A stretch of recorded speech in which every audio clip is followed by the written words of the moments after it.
as I always begin, in the name of Allah, whose grace I seek in this and all other matters, and Black Lives Matter. I would probably like to start where we ended our last meeting, just because I think it's appropriate with Surah Asr. And I'm going to tell you why, because when we ended it last time, I invited anybody who wanted to join me to recite it, and we will do that. But I want to make a little short explanation before we start that will align us with the purpose of this particular meeting. بعد أعوذ بالله من الشيطان الرجيم بسم الله الرحمن الرحيم والعصر إن الإنسان لفي خسر إلا الذين آمنوا وعملوا الصالحات وتواصوا بالحق وتواصوا بالصبر. So, verily humankind is at a loss, except those who believe and do good deeds and encourage one another towards truth and encourage one another towards sabr. The reason why I wanted to start there, is, where we ended our last meeting, was because I think the current situation in the United States is one at which we will toggle between standing up for truth and also encouraging one another towards patience. Sometimes you get to act, and sometimes you have to be patient because it's not your time to act. So as the Prophet ﷺ said, if you see something, that is not good, you should correct it with your hands, or you should speak out against it, or write out against it, or be a signature on somebody else's writing against it, or condemn it in your heart, or say a prayer. And that is the weakest form of faith. And I think that's also a good reminder that there's a spectrum of actions. And at this particular time, I'm hoping that people will be frank about what level that they are able to invest in the process. And when necessary, that they will take a rest, and they will, a step back, for their safety, for the safety of others. But everything that I see reminds me of these three possibilities. Hopefully by the time we finish, we will have a sense of a coordination between these three in our own personal lives and in our communities. According to my protocol, we're going to go on the basis of age. Not really. I just want to be able to introduce my sister first, because my daughter's going to go second, and she's definitely not older than me. She's just smarter.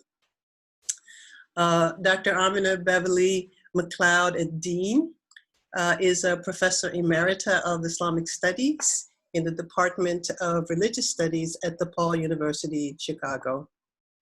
In 2006, she founded the United States' first undergraduate baccalaureate program in Islamic World Studies. She's the former editor-in-chief of the Journal of Islamic Law and Culture. Her book publications include African American Islam, Questions of Faith, Transnational Muslims in America, Introduction to Islam in the 21st Century, Global Muslims in the 21st Century, History of Arab Americans, Exploring Diverse Roots and Muslim Ethics in the 21st Century, and numerous articles. Dr. Dean is a senior Fulbright scholar, an advisory member of the Institute for Social and Policy Understanding, board member of the American Islamic College, executive board member of IMAN, which is the Inner City Muslim Action Network, and the American editor for the Muslim Minorities in the West series at Brill Publishers. She's also an editor of Anthropology and Ethnology Open Access Journal. She is probably my oldest Muslim friend. We knew each other back before we made the decision to do graduate school, or rather she was in graduate school when I was making the decision.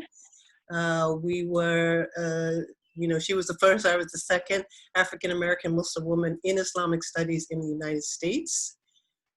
She was one of the chief architects that changed the narrative in Islamic studies about America to make sure that it was inclusive of African-American Islam. She also started the first Islam in America archives. When I left the academy, I submitted all my documents to that archive. And she was one of the first people to hold Islam in America conferences over the course of several years in a way to be able to capture the correlation between community workers and university folks who do Islamic studies. She is my closest friend. I borrow her husband on occasion because I don't have one.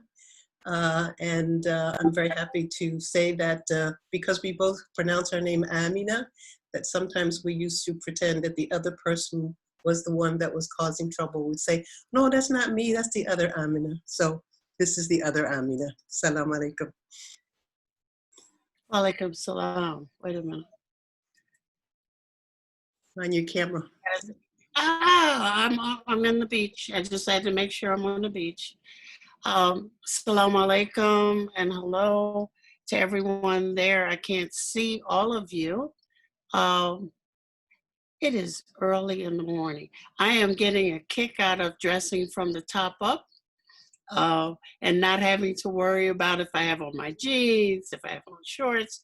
So I'm having a good time. Here in Chicago, where I am, I would say that all hell is breaking loose on a number of different levels. We have Black Lives Matter. We have COVID. We have intra-Muslim angst all at the same time. And we have intra-ethnic angst now that's beginning to bubble over between the African American and Latino communities, the African American and Arab communities. And it's kind of a wonderful chaos that was bound to happen. I was thinking this morning how we can address Black Lives Matter. And I was remembering we did a Zoom meeting a couple of days ago, and why one person asked, why are we using the term Black sometimes and African American sometimes? And I think I would like to clarify. For me, when I use the term Black, I'm including African descended Latinos, folk in the Caribbean, folk in Latin and South America. African American is a very special designation, with its own history. But it's very interesting watching. Obama spoke yesterday, and it was is one of his wonderful usual talks. He was trying to refrain himself from talking about our wonderful president and the attempts at using military force here on protesters. I am excited mostly by the young adults hitting the streets and taking over and having legs that move. And it's very interesting. Some of them are emerging as leaders, and we're trying to keep tabs on them.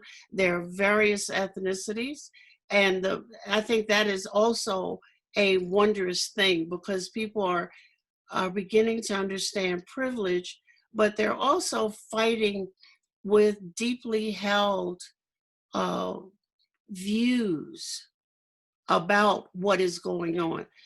George Floyd, one thing with a policeman on his knee. Breonna Taylor, on the other hand, an EMT, was in her home, and the police shut up her home, and they weren't even looking for her. the brutality and the wanton use of force on communities of color, and especially the Black community, are indeed troubling but not new. The police have had their knees on the necks of Black men for a long time. But this time, I guess it was the straw that broke the camel's back.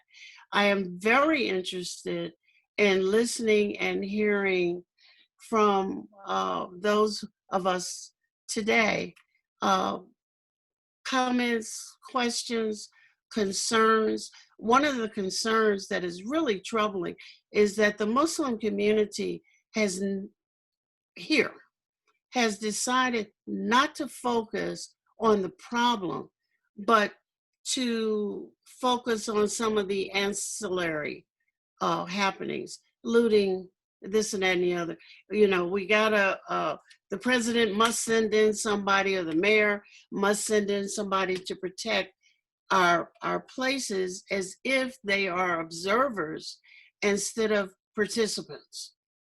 So I'm just curious as to what all of you have to say. The social contract for African Americans has never been in place. You cannot grow up with and toe the line or contribute and expect certain results. So there is no social contract. And this is really about a social contract. So I'll stop there and watch. I'm not as, Amna and I have fought over this for years. I'm disorganized me. She, of course, OCD, has PowerPoints and all this good stuff for us to look at and comment upon. So I'll stop and let's get it on, because I want to hear from all of you. All of these Zoom conferences have people talking at other people instead of with them. So I'm finished. So you would like people to be able to just chime in and add their thoughts or comments?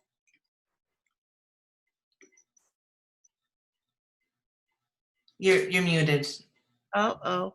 It's not, I mean, I'm not trying to direct anything. I think after we look at Amina's PowerPoint and hear what Sahar has to say, because she's in a different space. Well, all three of us are in different spaces. I'm here pretending I'm on the beach. Amina is near a real beach, and Sahar is in Germany. So it's helpful to have three points of view, Okay. which coalesce, but I want to make sure that we have time to talk with the people who've joined us. So if people have comments, I think they could put them in the chat for now, and we'll track those comments and invite people to share them after the other speakers have had a chance to speak. Does that sound like the right approach? Okay, so I'm monitoring the comments, and we'll be tracking them. We'll go from there. Okay, Sahar, I also lost her bio. Can you do me a favor and reintroduce yourself? I just want to mention that. Oh, I haven't seen her since she was a baby. I just want to say, for those who don't know, this is my daughter, of whom I am quite proud. Okay, so I'll just launch right in. I had one of those hectic days where I'm usually scripted, but I'm going to go off script for most of this. But I think that there's enough churning. There's enough that we really already feel like is bubbling out of our throats on these topics that's easy enough. In fact, I think I did a live stream earlier because I just couldn't hold it in. And I never do live streams. So I am a diversity and inclusion consultant and a system theorist and a liberation theologian.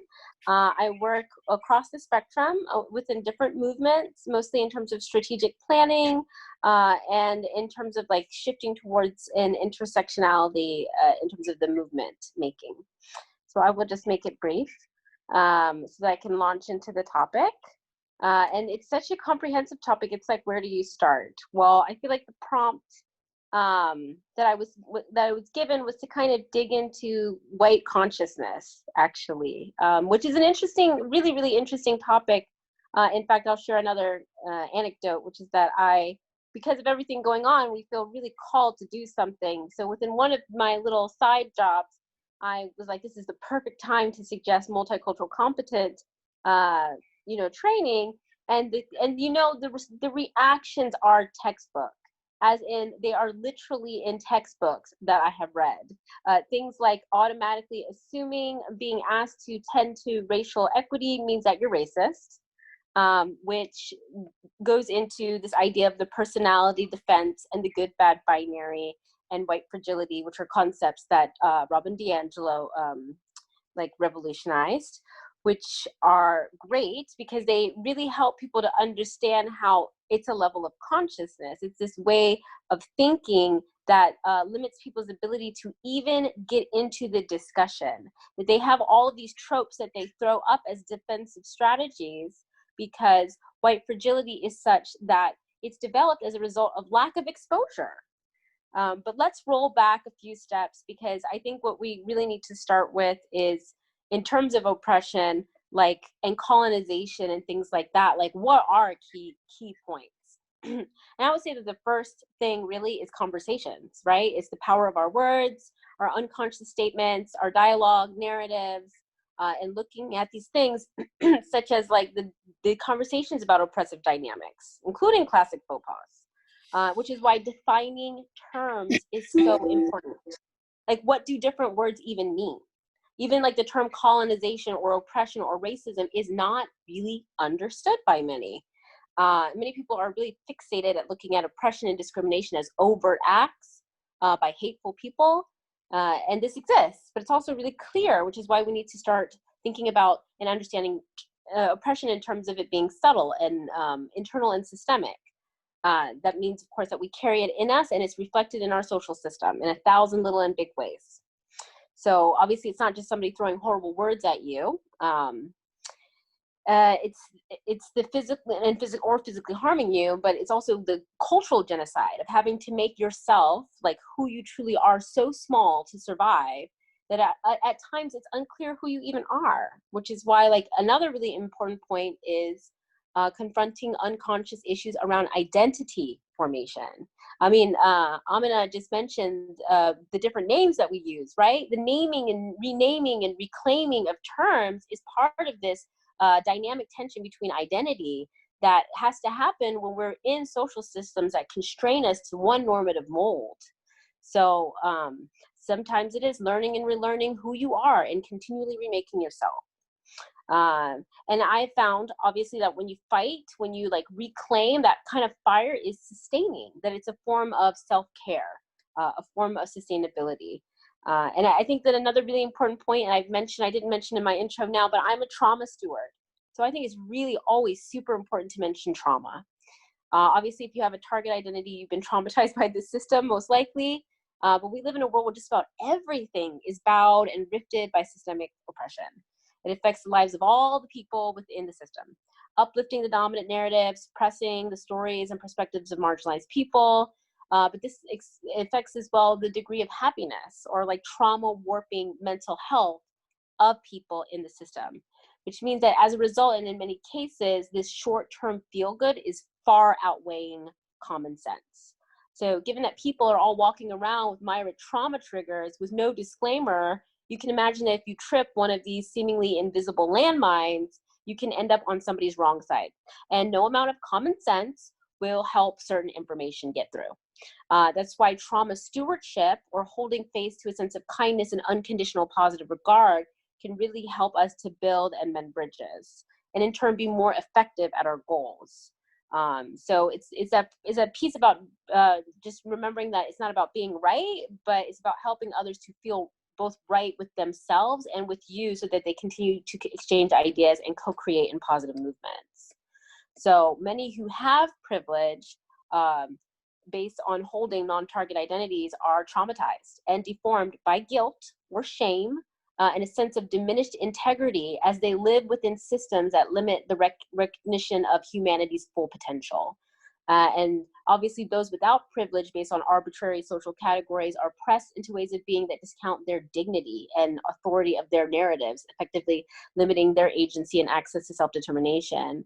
So of course, it's really important to learn how to talk to one another and bridge across these barriers of stance, privilege, and awareness to form bonds that lead to unified movement. So as I mentioned before, with white fragility, it's such that they have a trauma and there is this guilt and shame that's churning, and they have also this disassociative, like hypoactive trauma reaction. So it's that numbing, it's that turning away, right? And that what that leads to is white fragility, that lack of engagement and continued access to the topic makes them so fragile when anything comes up. And the way that they react is by using silencing tactics. So like denial, minimization of impact. So they just make whatever the thing is, they make it small. Whatever thing that you brought up, they try to make it small next to something else, right? And then there's this idea of entitlement, as well as appropriation. They're just kind of picking and choosing what they want from whatever culture, and they just feel entitled to access all of it. A lot of that has to do with this like lack of understanding that they have a racial identity. A lot of people recognize that white people don't see themselves as a race, which is why, again, they use these silencing tactics like colorblind. Well, I don't see color, and they use that as an excuse, which is obviously just a way to imagine away institutional racist paradigms. And then they have this thing about centering, right? Again, the conversation always goes back to them, their perspectives and their feelings, and not the issue at hand. And there's a lot of tone policing. They want you to give it to them a certain way, right? You could have just said that nicer or less emotionally, I could receive it. But these are all silencing tactics. And I think once you start to boil it down for people, really like holding space for the trauma, but also having them, identifying that for them, identifying this context of centering, like how much emotional support is going to the least marginalized person in this conversation, and is that right, and calling their attention back to it, are all like really, really great ways to shift the narrative and to kind of do that like Aikido wake up thing. And yeah, there is this big thing around intention versus impact when you get into that good, bad binary and the personality defense. So, you know, it's important for people to believe that they're a good person, you know, and to be, you know, racist equals bad. So because they're good people, they can't be racist, and so they don't even need to engage it. This is where the reasoning is. So you have to help them, again, to shift away from the basic definition of oppression has nothing to do with you as an individual. It's not about individual conscious intent, as Robin DiAngelo says. It is about systems and some of the unconscious impacts that happen as a result of these systems. So it's, again, like going back into really defining things for people. And yeah, I mean, I have more, of course, that I could share. I do want to share just a little bit about respectability politics, because this is something that was extremely triggering for me this week. And then in terms of, again, Amina mentioned we're all from different places, including me, who wants to be nowhere near a beach. And where I am in Germany, you know, they are very, they get more from the social system by assimilating. And that's their main objective in the German social system, is assimilation. They even called it a new thing. They call it integration here. It's really cute how they called it the exact opposite of what it is. And so what you see is, because they do have a great social system, that people are assimilating, which to me is a form of cultural genocide, so that they can fit into the system and access these things. I mean, the same thing, the same trope is held over the heads of people in the US. They just don't get anything out of it. It's just a false trope. But here they will actually get resources that they need to survive. So they go ahead and they assimilate. And what that leads to is a lot of like kowtowing, you know, hat in your hand, kind of representations of people of color among white institutions. And that really makes it very, very hard to argue from this space of like assertive, you know, like the lack of respectability politics, that certain things are unacceptable, that you're not going to take them, and you're not going to say it nicely in all cases. That's like very surprising to people over here, which is really detrimental, because sometimes people do need to be shocked into reacting. I think, like I said, the reason I use Aikido, and I can't remember who first gave me this analogy, probably my mom, but it's a great one. It's this idea that you shock them at first, and once you do, then you go into the gentle art. So like I was saying about trauma stewardship, I don't think that we should be sitting around and holding this weight for white people and their process. But I think that sometimes when you shock them and you hold a little bit of space, and then you let them know that these are the boundaries, that it's not going to go on like this, that can be an effective strategy.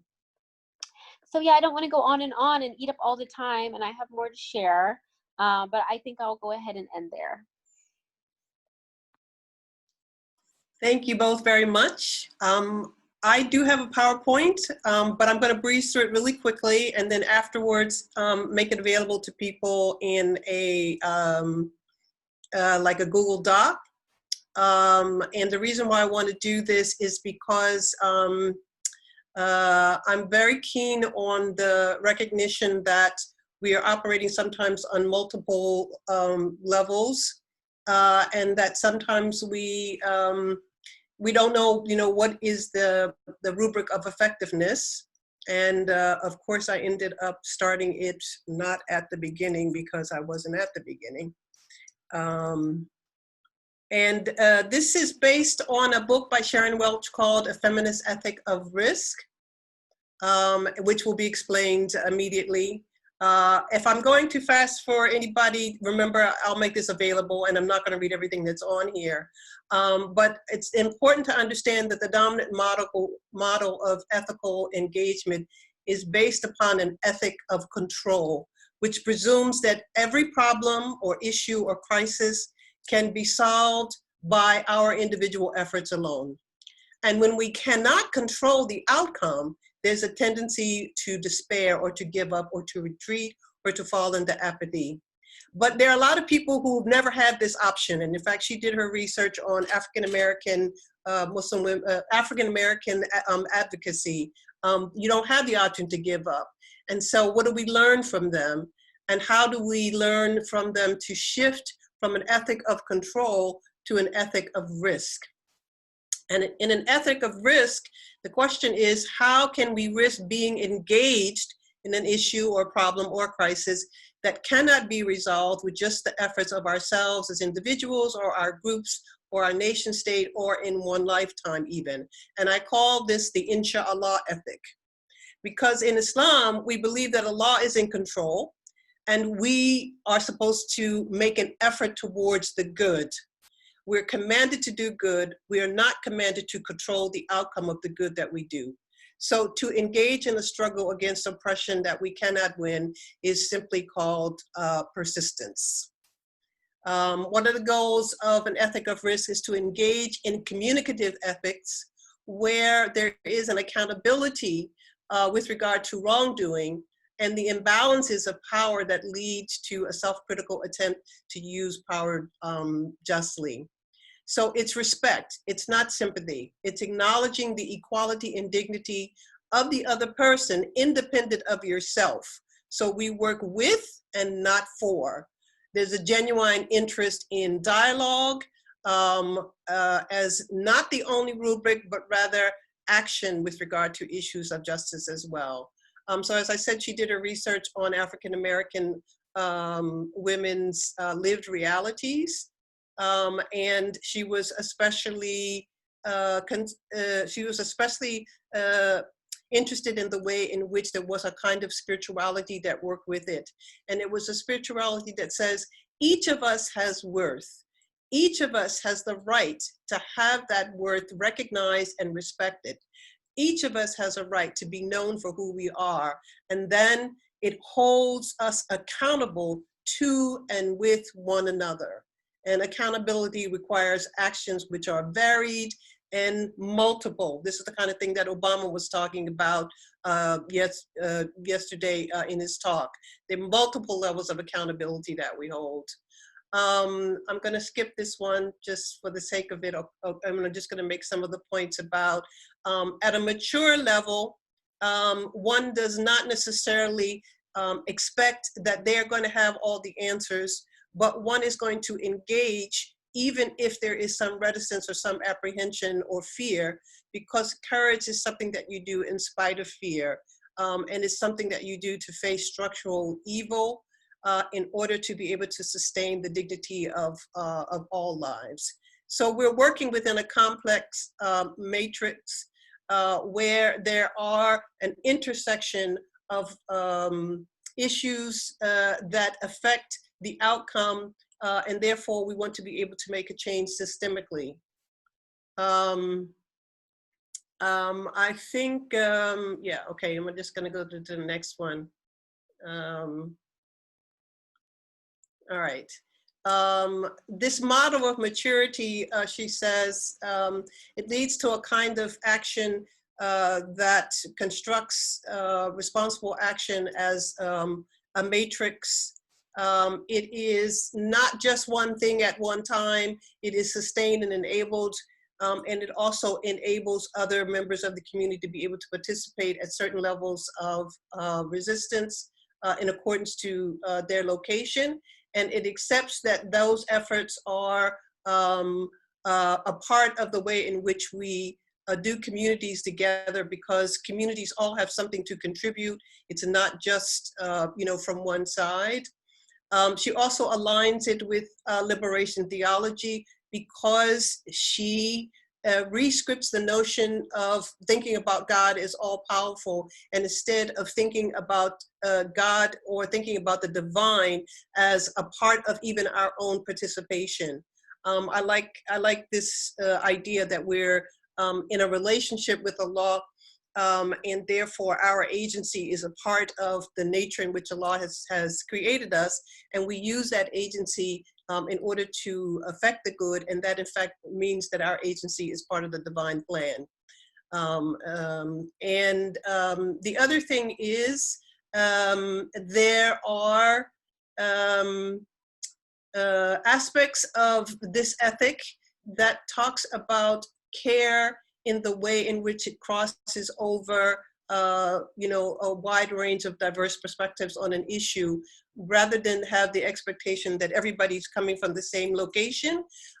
It embraces this possibility of multiple perspectives. And therefore, the goal of communicative ethics is not merely consensus, but mutual critique, leading to more adequate understandings of what is just and how particular forms of justice may be achieved, even when leading to the finding that our own definition of what is just might be challenged, and that the prerequisites of acting justly is also possibly going to be challenged as well. So we have to work together to reach an understanding of justice. That's something that we can all work on together, and therefore it becomes transformative. The other thing is, we need to let go of old pain and embrace new challenges with their attending pain, because the notion of the ethic of risk is that it's a construct and that it's relative.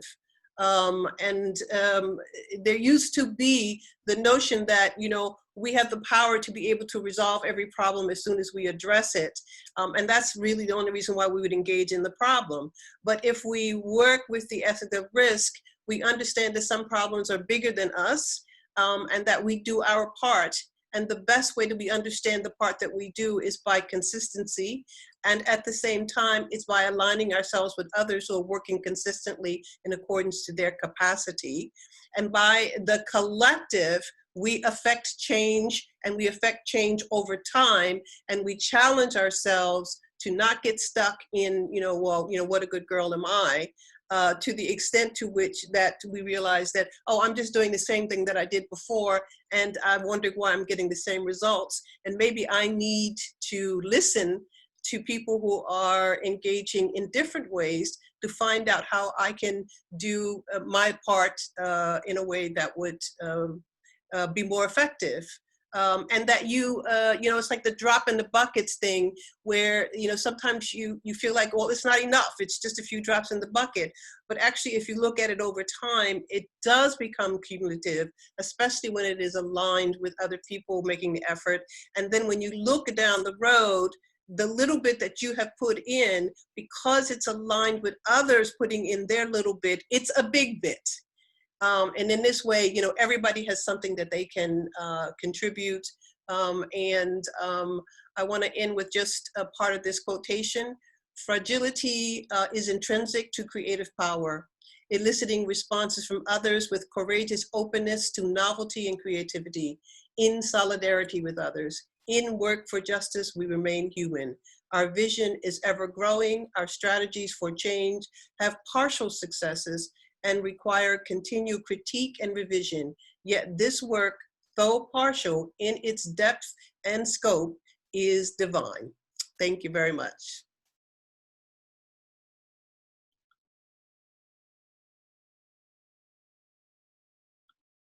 Okay, now we have had some things go into the chat, and maybe Amanda, you can help us to just introduce a few people who have some interesting comments or questions, and then we can take it from there.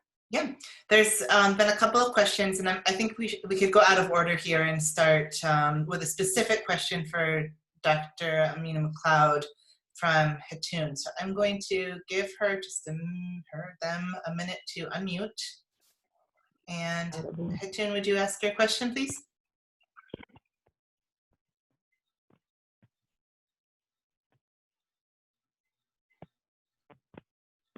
Hatun, are you able to ask the question that you posted in the chat? Yes. Hello, everyone. I'm really excited to be at this panel with these great panelists, of course. Nice to see friends as well. Okay, let me go to my point. I was really interested to hear from Dr. Amina McLeod about how the African American Muslims can make use of this time to use the anti-racism momentum in affirming the values of Islam, especially of equality and mushawarah. And how is that possible and feasible during this period? Whether this has been done or you are working on it, I would like really to hear more about it. Thanks.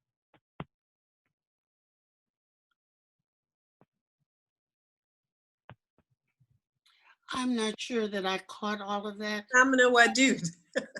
Oh, Amina Wadud. Okay. Only because I didn't hear it very well. Sorry for that. The audio wasn't great, so Hatun, I'll read your question just for clarity. So she says, I would like to hear from Dr. Amina about how African American Muslims can make use of this time and the anti-racism momentum to affirm the value of equality and musawa that Islam is founded upon and preaching for. Okay, either answer it. Amina, you can answer it as well. Go ahead. Okay, so from my perspective, I visualize the universe in accordance to the Tawhidic paradigm. And I use it to challenge myself whenever I slip into the habit of thinking that the issues that are of concern to me, or to which I have dedicated considerable amount of time, are the same for everyone. And so I start to other people. Because with the Tawhidic paradigm, I work under a rubric that I and my sister, or I and my brother, are mirrors of each other. And that the purpose of our life is to polish the mirror so that the other can see their face fully without distortions within ourselves, and so that we can also witness ourselves in others. Obviously, I have my biases and I have my prejudices, but working on gender equality, as I have now for nearly 50 years in the context of Islam, has really helped me to articulate the intersection of race, sexuality, class, religion, ethnicity, language group, country of origin, etc. And every day there is a way to be able to, re-script it. Obviously, for me, the main imperative is that I was born Black in America. I was born in 1952, and in 1954, the Supreme Court case, Brown versus the Board of Education of Topeka, determined that separate could not be equal. But I remember as a child driving to see my relatives in Georgia when they still had, separate water fountains and separate bathrooms, marked for colored and white. So we were still enmeshed in gross inequities as I was growing up as a child. So I never had the opportunity to presume that certain things were going to be made available to me. And yet I did experience and have opportunities to live in different places. I went away to high school, literally an all-white high school. I literally integrated the high school with one other girl.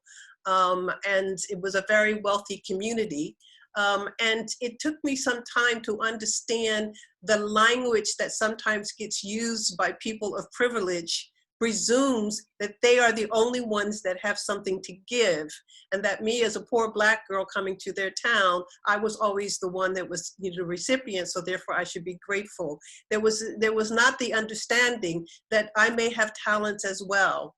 And this was well-meaning, liberal people, but because I was living there, I was immersed in this, and it just made me even more dedicated that I didn't ever want to be that way in my life. And fortunately for me, in terms of working on Islam and gender equality, I came up with a rubric that I could use to apply in a number of situations. And the only thing left then is to challenge myself in the areas where I may not recognize that I'm slipping into some habit of presuming certain things, so in terms of the Black Lives Matter movement, I think it's important in terms of people internationally to understand that it is based on a particular history, in that the rate of death by police officers, especially for Black males, but also Black females, was reaching the level of, like once every 24 hours, somebody was being shot by the police. And it made it clear that Black lives did not seem to matter, because this would go on and it would be sanctioned officially, and the police officers sometimes would get a leave with pay. They were not held to trial or anything like that. And when we began to see more and more of this happen and people started to resist at a larger level, it was brought to a higher level of awareness. That didn't mean it stopped.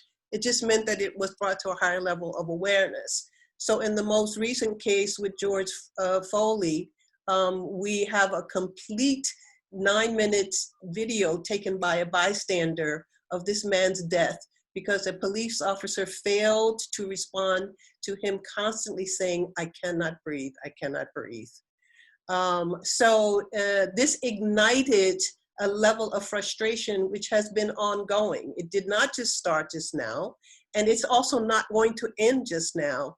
And the idea that, we have a president who thinks that, his response to it should be to go into the bunkers and then call out the military against his own citizens means that there is actually a heightened level raised with regard to the frustration of not being heard when we say, "I can't breathe."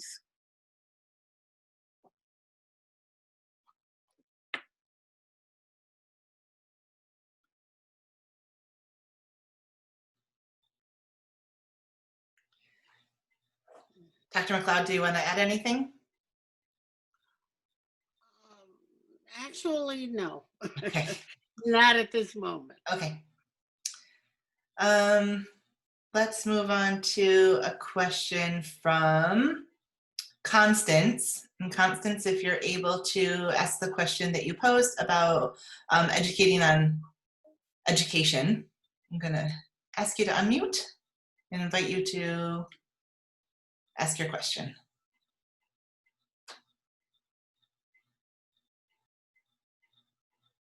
I see her office, but I don't see her. Okay, we'll move on. We'll come back. So then how about a question from Saya? Are you available to ask your question? Hi, Hi. I'm calling from Singapore. My question is, how do we address anti-blackness in a society? So I'm talking about Singapore with a different color hierarchy. So Singapore, we have a majority of Chinese people, and then the minorities are Malays and Tamils and others. And we're also, as a through globalization and colonization before this, we are affected by the axis of white and black. But we have different forms of race relations because we don't have a majority like white population is Chinese. But the anti-blackness, it does, show through in the in similar ways. So like police brutality with the Malay community as well. So because when we have like, okay, here, what's happening now, activism wise, is that we have people who are speaking up against, okay, like everybody's like, okay, Black Lives Matter outside of Singapore, but then in the country, it's like, oh, this doesn't happen here. There's no racism here. That's interesting.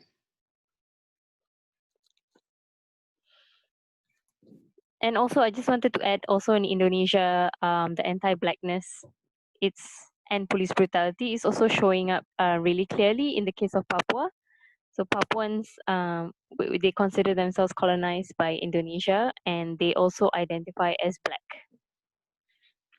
Oh, I think Yeah, so. yeah. So something that comes to mind like right away is, and I think somebody else also brought this up at some point in the comments, is this idea of narratives, like narrative storytelling and art projects. So I think that oftentimes we get like same like with the definition of oppression, we get really like small with our idea of activism in terms of like we only think about it certain ways and we don't think about other creative ways that we can bring things forward. So I'm going to just talk about remember Mona Haidar and how she made that table talk to a Muslim with the donuts? So she like literally, and it became this big thing, but she really just started like in a culture where people didn't really, because I think we do need to look at the fact that media condition is globalized. So the Black person as the thug and as the lesser, dehumanized perspective is global. It's a global reality. And part of that is storytelling, right? So if we tell a new story, if we switch the narrative up, including the story of what's actually happening there, as well as the story of how these people are actually full humans in a very creative and artistic way, is one way that I would really suggest to try to do activism in this framework. That's just one thing I wanted to bring forward in response to that.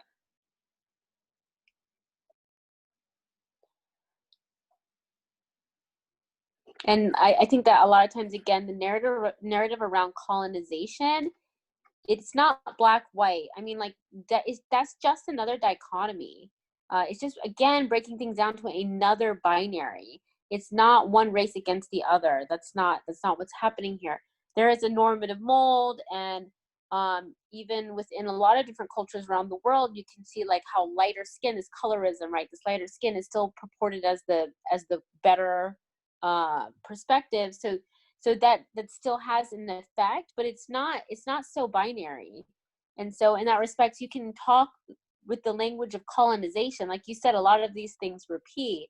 I mean, you see so many repeats internationally, no matter where you are. You look at Sephardic Jews in Israel, and it's like it's not even the Palestinians. It's just the Sephardic Jews, but they have darker skin and they're treated a certain way. And so it's just like and then they pick up the mantle Black Panther.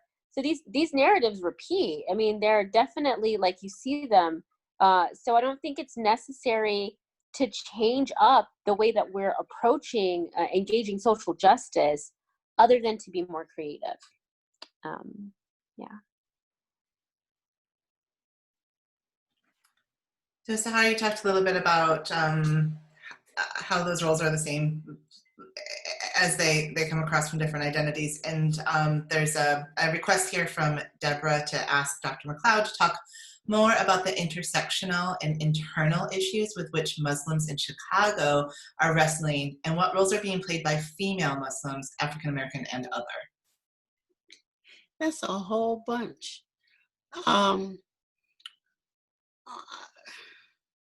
I think one of the things Sahar talked about was identity, and there's a lot of code switching where you put on a scarf and you go and do X, Y, and Z. You take off the scarf and then you can go do P, Q, and R. So folk are functioning on a lot of different levels. Some in the streets, some of the young adult Muslimas are making sure that you see a scarf. Others who have never worn one are there too, but you kind of see who they're hanging out with. But we have so many issues here. The women are beginning to get sick of the masjid. Last Friday, there was an outpour of anger because the protests were beginning, and the khutbah was on everything from wudu to what somebody said the prophet did. And women, more so than the men, got very, very angry at the fact that the imams did not address what was going on. We also have women, the older women like myself, trying to provide some intellectual guidance when we can, but also encouraging and making sure we sent 2 refrigerated trucks, for example, from Chicago to Minneapolis, because as soon as we realized that stores were being burned. What we didn't realize, however, was that the same thing was happening here in Chicago. So while those 2 trucks were gone, we had to hurry up and get some other things together. The women are trying to attend to seniors.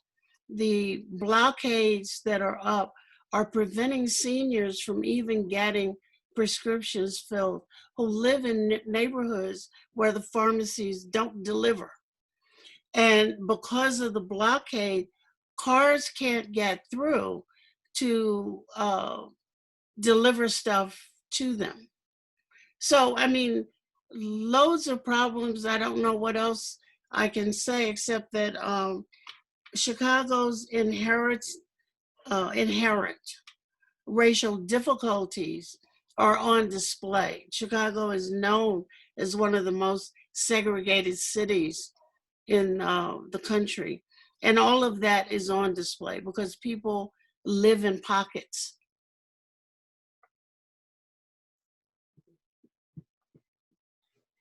I just want to ask you, Amina, we were talking earlier about the fact that there's something that everybody can do.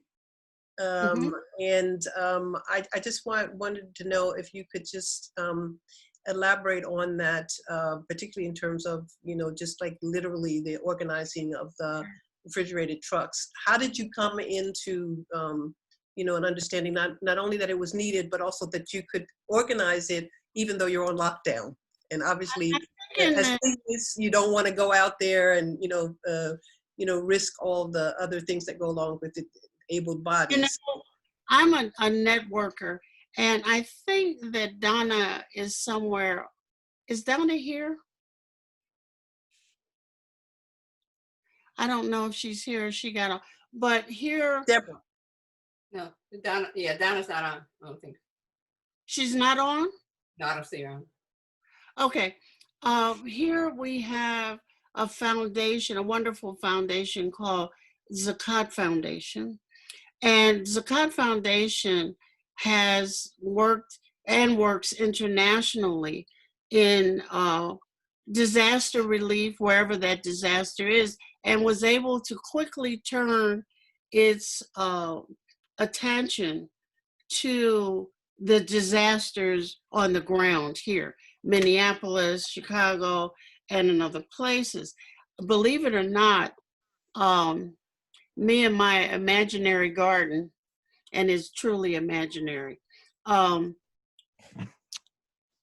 in a gardening group. And in that gardening group, which is full of professors and activists and physicians, one of the persons there happened to be a professor in Minnesota. So you get able to connect Donna, who is, her foundation is a hub of resources, especially with regard to, I don't know, masks, gloves, food, with someone else. This foundation has been a godsend to the Chicago area and places around the world. So if Donna can talk about how, and I don't know where she went, how, are you there? I'm here. Can talk about how she and Zakat organized to see a need and connect networks to fulfill, you know, some part of the need. Can you hear me? Yeah. Oh, assalamu alaikum, everyone. Wonderful presentation. I'm Donna Neal Demir. I'm the health advisor for Zakat Foundation of America, registered nurse by profession. Zakat Foundation, we've been doing this for 20 years. I don't like to make the correlation per se, but we're kind of like a cross between Habitat for Humanity and Red Cross. Just give you just a little background. We work in over 40 plus countries, running several different types of programs, from water wells to food security, housing, microcredit, orphan sponsorship, all of this and that. So by the grace of Allah, when Dr. Aldine came forward with some of her fantastic ideas, mashallah, and paired it up with some of the things that we already do, we were able to just shift a lot of our programs, which run very well in Africa. Anybody who knows Chicago, as Dr. Wadud said, those things work very well in Chicago, in the little pockets of minorities. We were able to feed 5,000 people in Minneapolis alone. We have already gone through 85,000 tons of potatoes here in Chicago, over 3,000 25-pound produce boxes, and I know it's much more than 4,000 gallons of milk, but this is what we were literally able to get there. Family members hired out trucks, 5-hour drive from Chicago to Minneapolis, sent the stuff ahead, did a distribution. We've been distributing all over Chicago. I've probably hit personally myself about maybe 15 hospitals, clinics, nursing homes, rehabilitation centers, supplying gloves and masks from the end of April, early part of March, up until maybe about 3 weeks ago, I'd say. So I mean, somebody's got to do the work, and God has blessed us to have the means to do the work and know such wonderful people as yourselves. So that's pretty much who we are. www.zakat.org if you just want to check it out. Let me add something that is interesting. We, across the nation, various cities were entering one or the other of the phases of the breakout from COVID, and people were beginning to come out and interestingly walk into protest. So one of the things that has been across the TV, especially with some of the physicians, has been, oh my God, they're not socially distancing, who's wearing masks and who isn't. But then this morning, they talked about, and it hasn't been long enough to see if you're going to see a spike in COVID responses. But one of the young Black women said something that was telling, that they're also protesting, rolled up in this protest are many things. The minority communities were hit especially hard during the COVID outbreak and are still being hit. So it is, and now you're going to tell me I can't protest without a mask when you're killing me one way or the other. So many things are rolled up in the protests. Yeah, I saw a headline just recently, a couple hours ago, and it said something about, like a raise in the numbers of cases or something like that in light of the protest, which is deceptive because it takes 2 weeks of gestation. Exactly. Even if there is going to be an upsurge that you could directly relate to social distancing in the protests, you're not going to see it for another 10 days. It's only been 4 days. No. And yet, when it's advertised that way, when a news title takes it that way, it acts as one of the kind of like mini aggressions that Sahar was talking about before. In other words, it blames the people who are protesting violence against them. It blames them for something unfairly and inaccurately, and nobody gets checked on that because, of course, the fear of people congregating has something to do with the virus. So let's just pretend that, because the numbers are up, let's just pretend because they're there, that's the cause. And a lot of people won't see that. These are the kinds of ways in which the need to resist and the need, to protest is invalidated. And instead, some other principle is put over, and the language that's used is meant to cover over. The protests are about systemic violence against Black bodies. And if we are not addressing systemic violence against Black bodies, including a disproportionate number of casualties from the pandemic itself, then let's not pretend that the reason why we have this headline is because we actually care about somebody, because that's not really what's happening.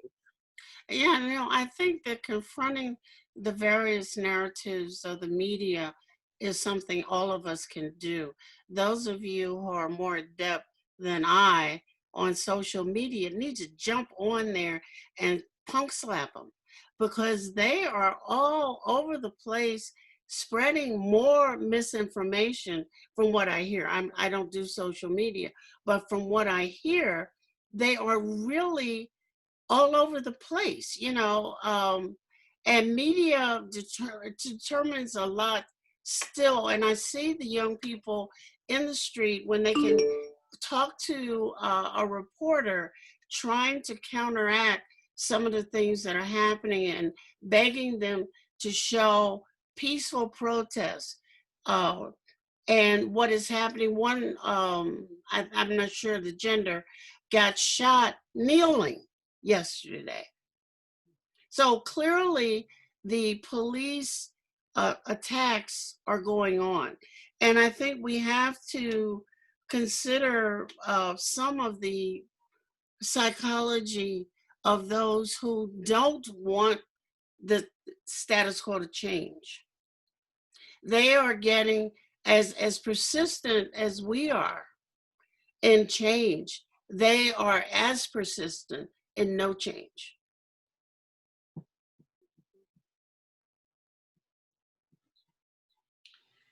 Constance, you had a very direct question for the speakers. Would you mind sharing?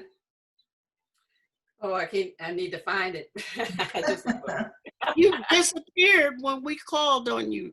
oh, you did. Oh, well, I could tell you while I'm looking for this why, because I was trying to find out what some of the issues were among, I would say, non-largely populated masajid in the Chicago area. What has been their response? And so that was a call that came in that gave me an answer, where this individual I was talking to said they had just gotten an email earlier this morning saying that they are South Asian imam, and so he wanted to address the George Floyd situation and racism to a largely populated Syrian community. And he was told by them when he gave the khutbah that addressed it, they said, no, we don't want you to talk about that stuff again. We just want you to stay with us, our stuff. Okay. All right. I want to share that with you. So the question was, I'm curious about those who attend non-African or African-American Muslim communities. What are they discussing about the murder of George Floyd, the protest, and how the Muslim community should respond? I have to say that I get stuff secondhand because I am so much in protest of the position, and for me, the disrespect of women in the masjid, that I try my best not to go and shout from afar. But I think that the various ethnic groups of Muslims see their own, I don't want to say personal, but their own other countries' problems as paramount, and they don't want to lose a focus. Yesterday, 2 Syrian kids were kind of in my living room, which is small, social distancing. I think I got that much space. And we were talking about the fact Syria is getting broken up. It's going to be broken up. And how did they feel about that? I have Palestinians screaming that the Syrians didn't scream for me, so I'm not screaming for them. India is in a different kind of set of chaos. Malaysia and Indonesia have their own problems, and people have asserted themselves as here, especially in Chicago and New York, as ethnic problems outside of the country, and feel that if they join this effort, then the focus will be lost on their various ethics. The intra-racial tensions have always been high. They're just higher now. The fact that a South Asian would want to go talk to Syrians about Black Lives Matter is just hilarious to me. I'm loving it. It's an interesting set of things. Many of the imams have tried to keep the focus on their problem as Israel moves to annex the West Bank.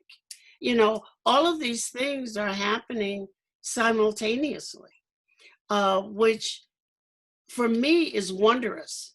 It's a good thing. And we don't seem to be able to hold more than one thing in our head at the same time, which is problematic. Hopefully, Constance, I answered you. Well, you know, we have enough time to discuss it further. Inshallah. Did you all also look at my other question? What is that? Can I go ahead and say that one? So, you know, who and when should we spend our time with trying to educate them on terms such as white privilege and racism and things like that? I mean, you know, we get into this whole thing about, you know, why, in order for you to get past a certain point, you think you have to have some kind of common ground of understanding. But sometimes I really feel like we're just, you know, we're beating our head up against the wall, trying to educate people who are not going to change anyway. So how do we make that determination so we can move this farther? Well, you know what Maya Angelou says, never waste your time trying to explain who you are to people who are committed to misunderstanding you. And there are plenty of people who want to know. Those folk show up. And you enhance their knowledge, but you also always are enhancing your own knowledge of another set of, you know, another position. Mm-hmm. And I think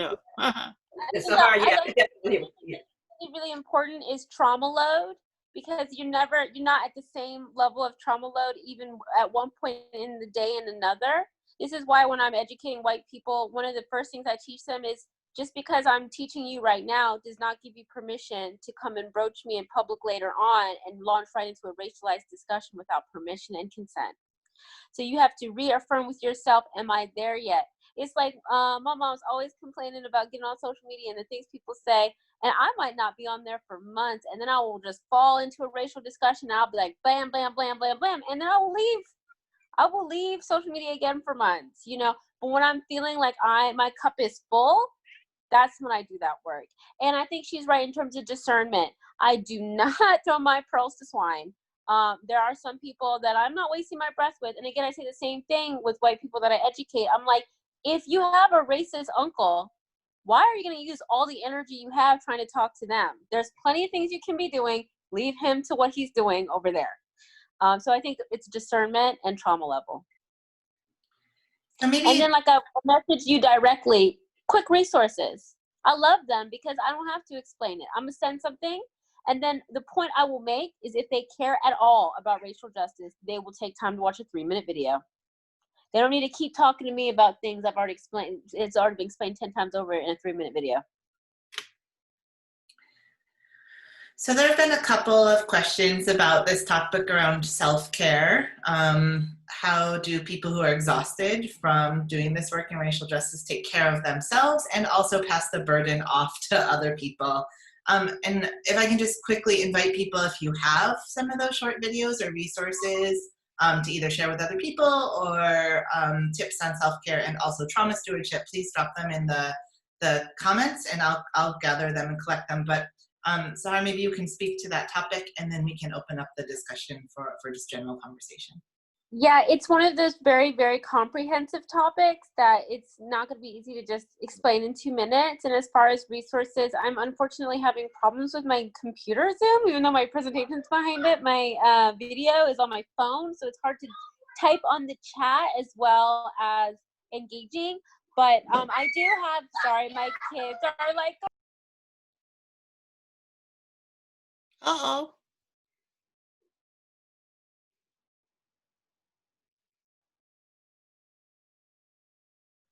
I keep forgetting how to unmute myself. I wanted to say there's a little phrase about, but I can't remember exactly what it is. Well, it's 11 o'clock over here, and my brain dies at 9. So, but the idea that you need to pace yourself is really interesting, because sometimes you do need to step back in order to galvanize your, your strength and momentum. I know that I have advised a number of people during the time of the lockdown, because some people, pacing yourself through the different stages that are necessary to even survive, the long lockdown. Sometimes people don't know how to do it. and people don't know how to access their sort of spiritual resources to rejuvenate themselves. I remember when I first, took hand with my sheikh, he used to always say, be sure to sit in meditation and recharge your batteries. And at the time, I was single parenting, full-time professoring, international globetrotting, and also trying to have a spiritual life. And I didn't get it.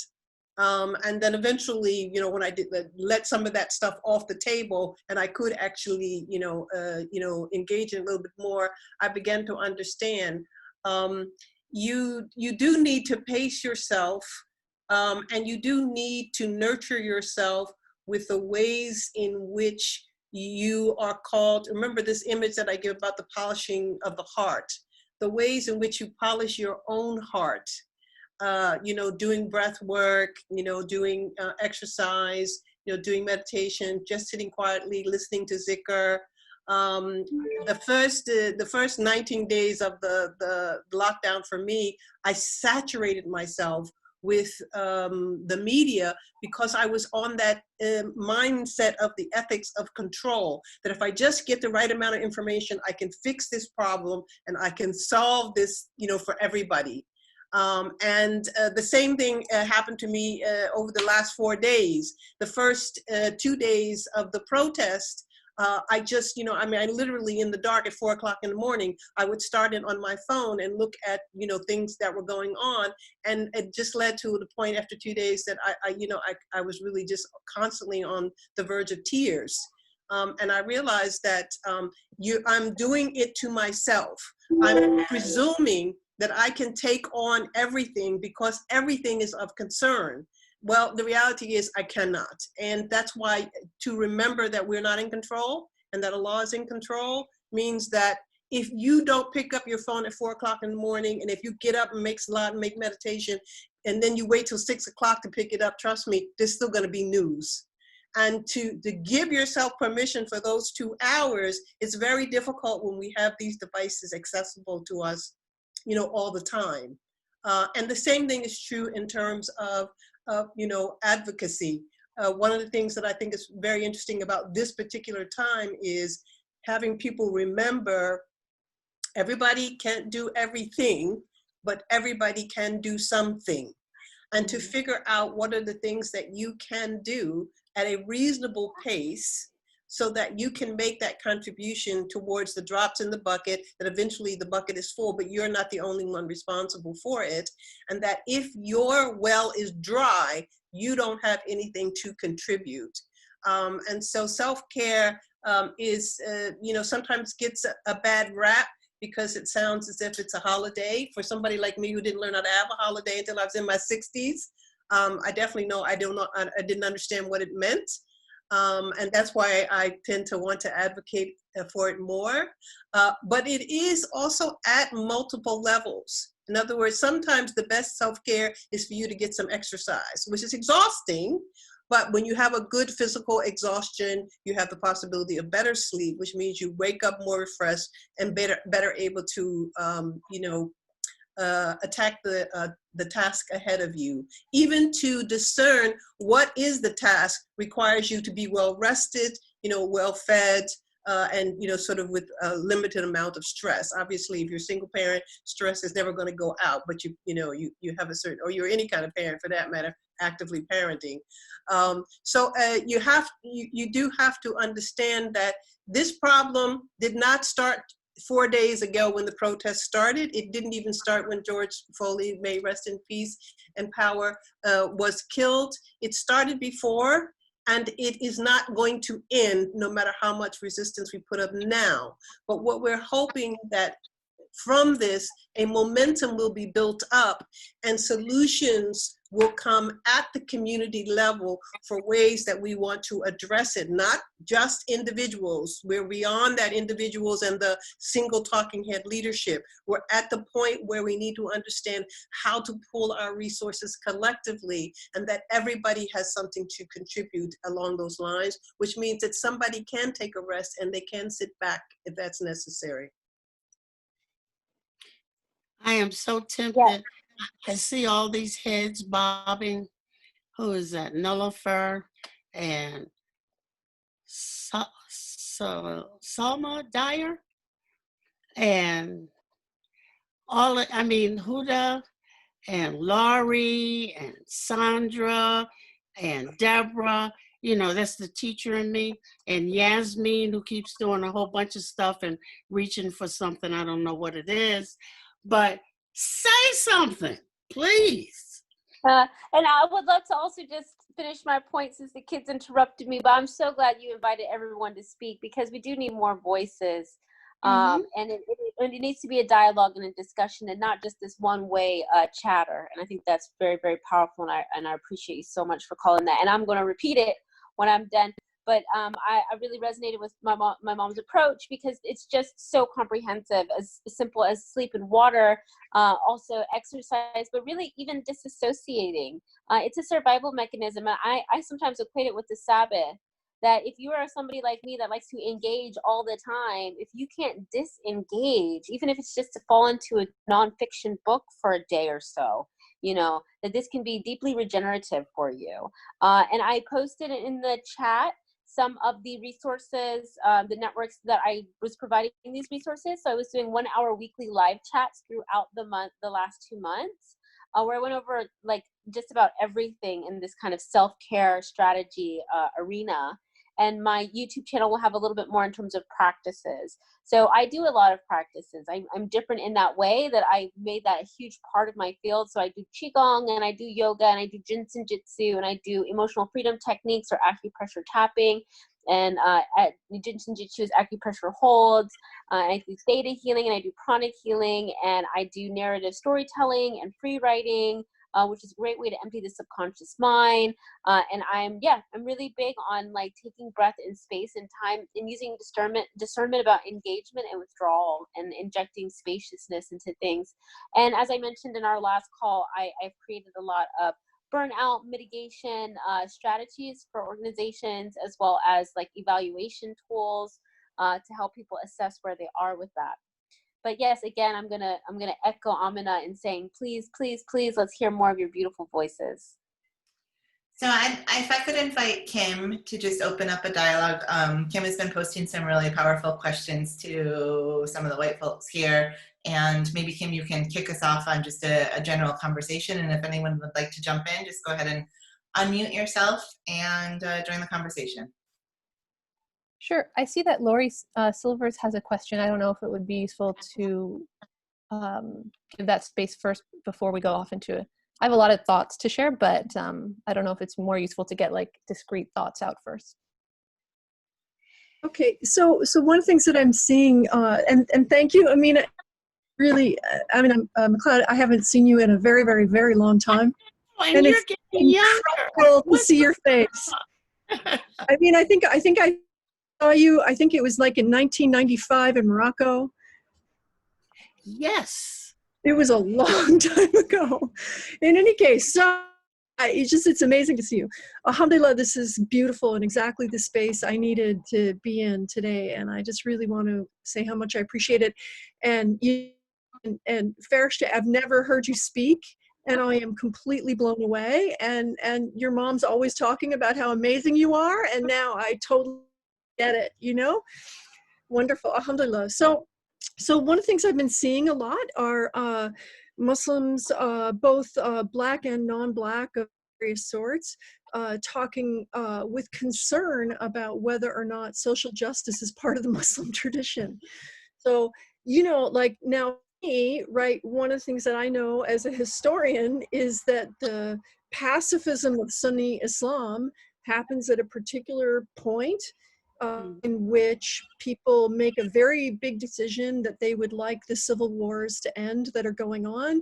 And so they take this theological position that God's everything, so just calm down and deal with it and apply yourself to governments and don't argue with governments. So this becomes a very strong theological position that, by the way, nobody ever follows, right? I mean, if you look at Islamic history, nobody ever follows this argument of pacifism, but this is a theological argument that gets passed down And we all know how, you know, contemporary Muslims sort of pull stuff out of the past in this very historic, decontextualized way and call some theological argument like, you know, like as if God had said it.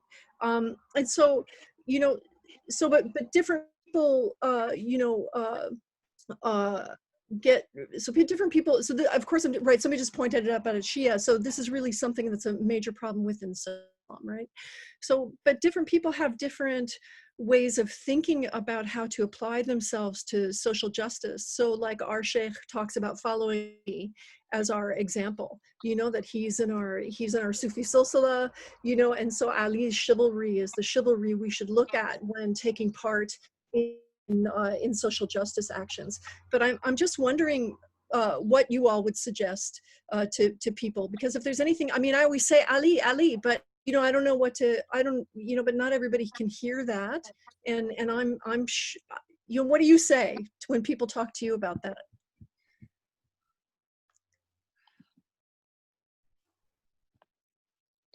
I mean, I personally feel like that's research and that's diving into the text. So, like for instance, just to throw something that immediately came to mind, I'm constructing discrimination, like ethnic, immigrant, and sexual diversity-based discrimination, bullying in the school system, and I went right into the text, you know, as a public theology project, and I found like very clear scriptural references to not bullying, you know, and I'm like, there it is, you know, and I'm using it through this lens of, I'm using it in terms of the hermeneutics through the lens of utilizing it for social justice. I mean, if somebody can twist a book, you know, that's probably the word that's used the most is compassion, you know, to be used for hate. Like, of course you can use so many references for social justice. It's like, in terms of so many things, it is a tool, and we have that flexibility in how we use it.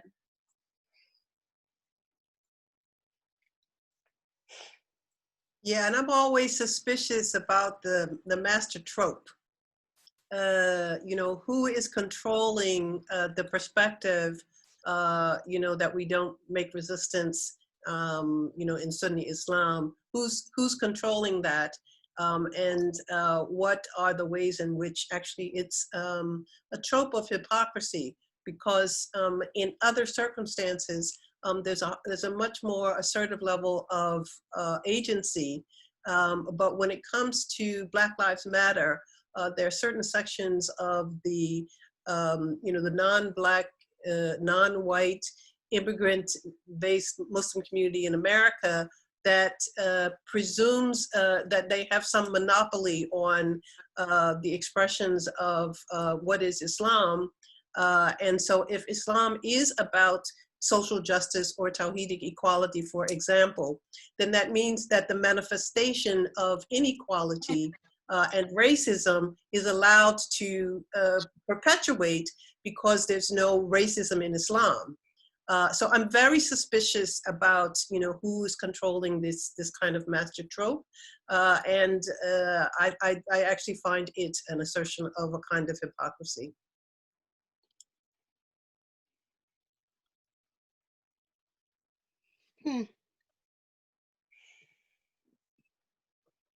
Oh, wait a minute. Go.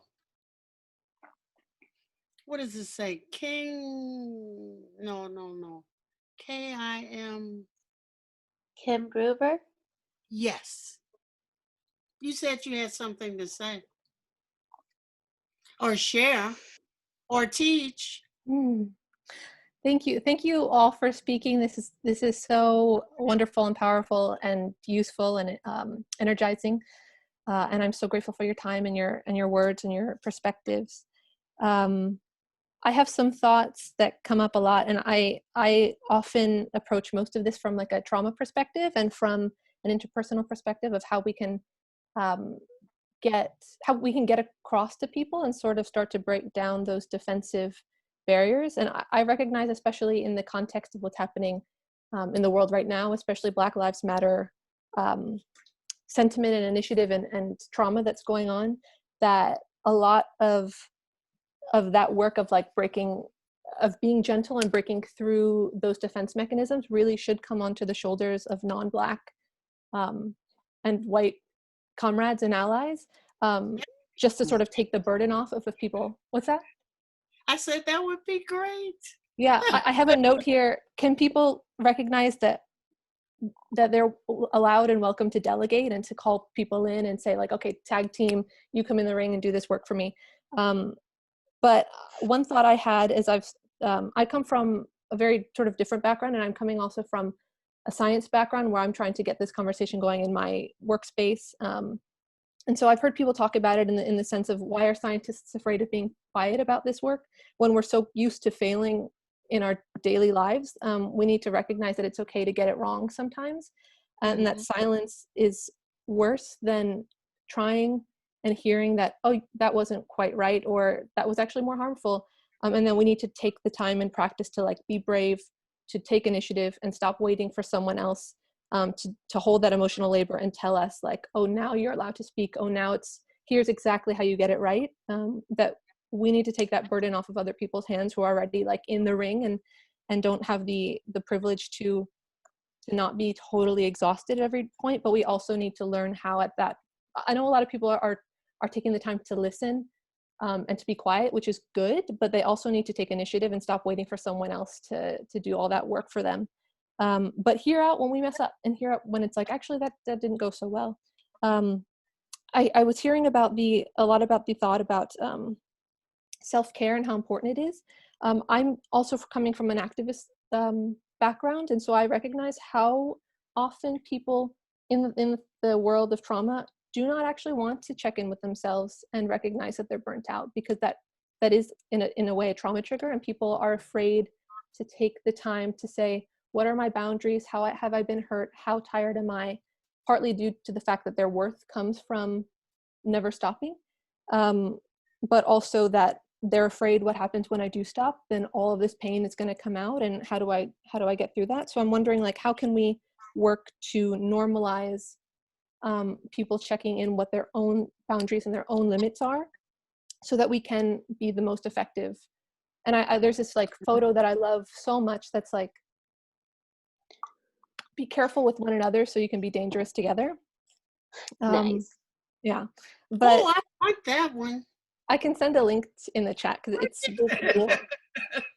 But it's so important. But yeah, it's like it's a totally a tag team effort. So I also have the questions of like, how then, if people have experiences, can we work to get through past those trauma points and those defensive masks that people have for them to hear? And I can post a little link in the chat as well about something that I, as a non-Black comrade, have been doing. And I find it as my work to like initiate these conversations as someone who's been like vocal about it for years.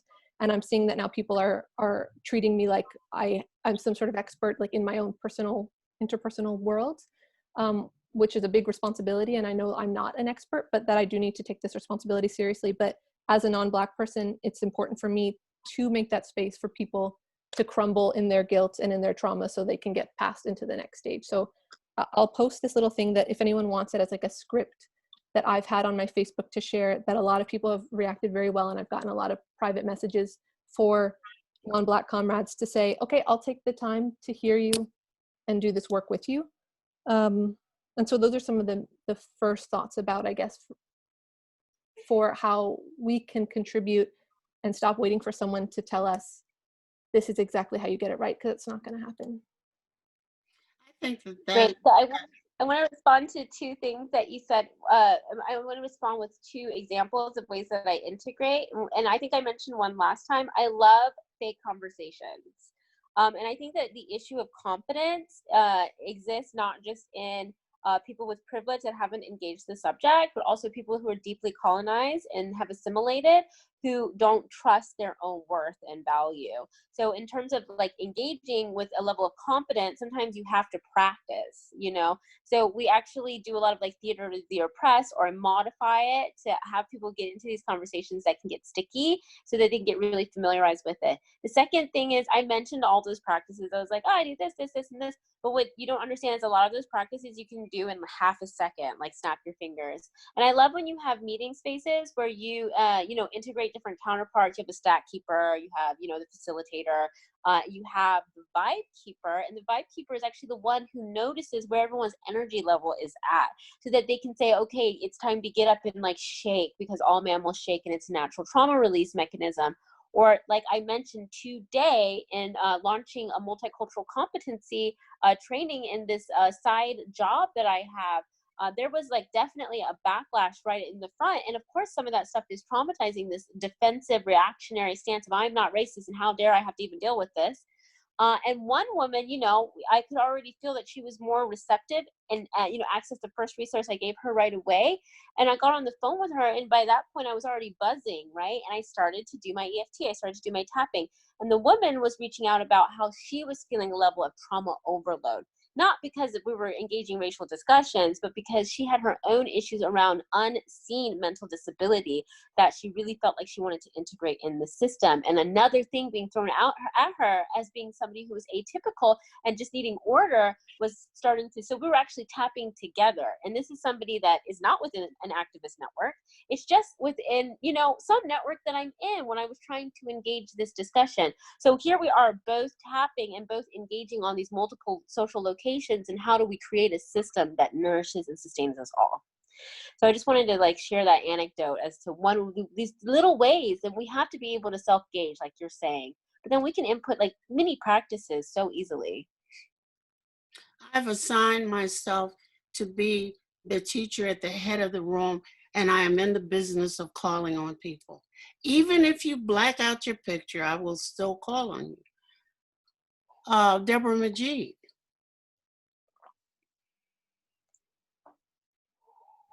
Assalamu alaikum. Yeah, I was hesitant to speak because the conversation seemed to be going in a particular direction. So I'm really interested. Well, first of all, thank you for all of you who have gathered this morning or at night, depending upon where you are. I'm particularly grateful for those who have been our principal speakers. I know you are taxed, so alhamdulillah for your refreshment. I'm really interested to see what, to hear more about what local mosque might be doing. My question to you, AM, Amina McLeod, about the intersectional chaos in Chicago was born out of the fact that our local masjid, the women's group, decided that it was going to send out a statement before the masjid. I don't know that the masjid has done at all, but the women's group has developed a statement. And we were trying to figure out what we wanted to do. What were we beyond saying, you know, that we stand in solidarity, you know, this is awful. What are we willing to risk, and what were we willing to do to help battle injustice in the city of Charlotte, North Carolina? And one of the things that we came up with was to partner with other women-led organizations to create a forum so that we could collaborate on best practices or something like that. And in the midst of the discussion, two questions came up. When do we notify the imam that this is going out? And this is just honest, good discussion. Now remember, you're talking about a group of people who are in their 60s and 70s, all right? We're not talking about our, yeah, so my question is, among our group, I appreciate those who are up front, I appreciate those who feel comfortable being on a protest line, but for those in their 60s and 70s who also want to actually engage, do something, what are folks doing? And then lastly, so we were debating, we're gonna share the letter.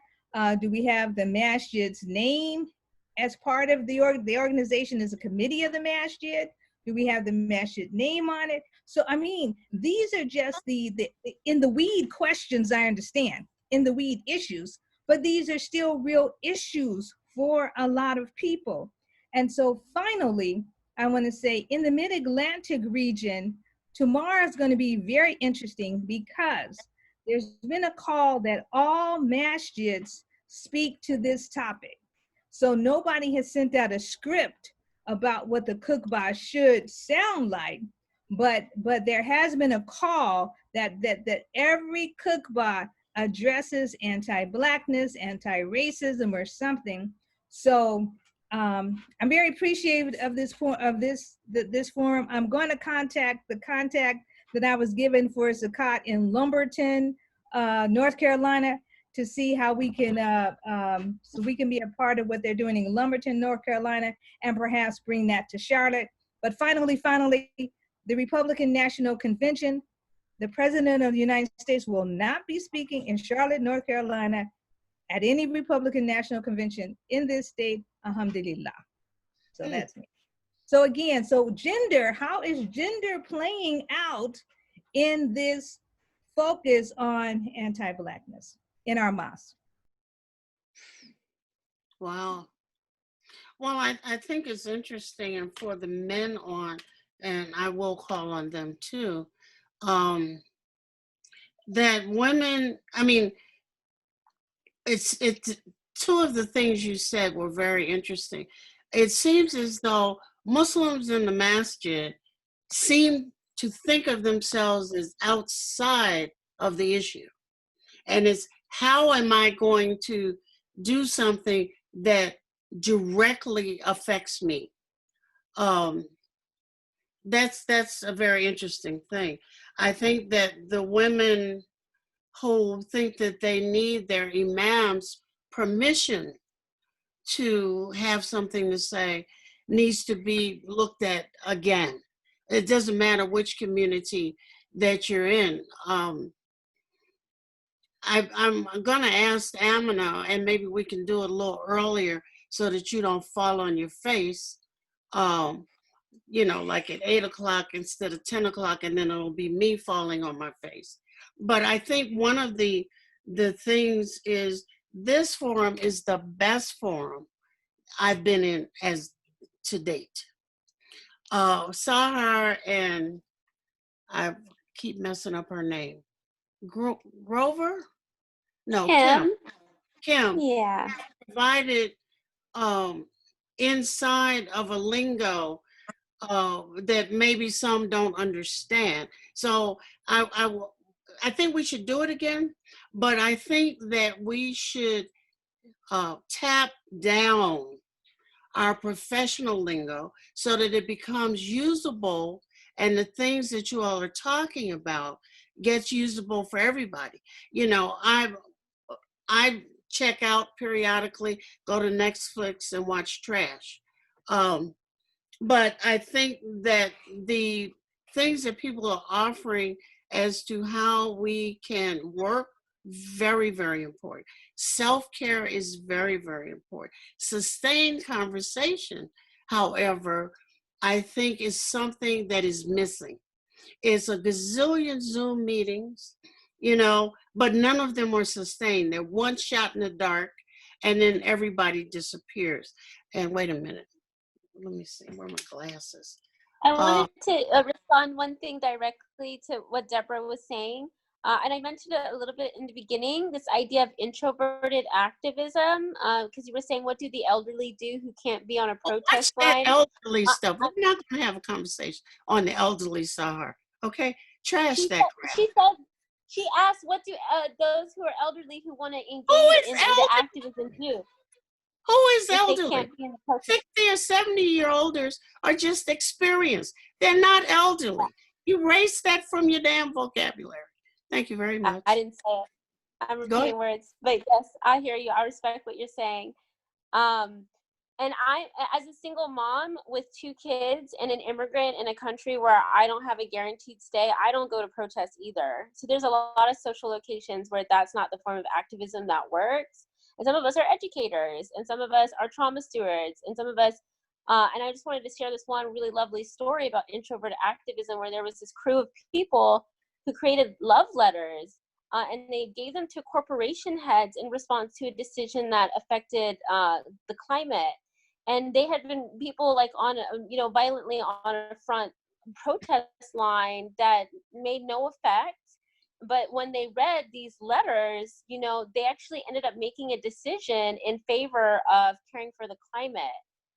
So it's just like, and sometimes they do these love letters just even into shirt pockets. But I mean, we're talking about police brutality right now. So that's one of those things where you can write love letters to police. I mean, because some of it is just too much fire. And then they're responding so violently to the fact that people are unhappy. And people need to be unhappy and they need to be able to express themselves with discontent. But if there are people who want to engage and are feeling more resonant with engaging that way, you know, you can unlock hearts. You can unlock You know, I hearts. think that's a wonderful antidote here in Chicago. I think it was in one of our, what they call a collar suburb. People had posted hearts saying, we must protest. We love you. Or no, we hope to love you in the future. Right now, we must protest. And it was on hearts, and they were all across this boarded up building. Several white women went to tear down the hearts.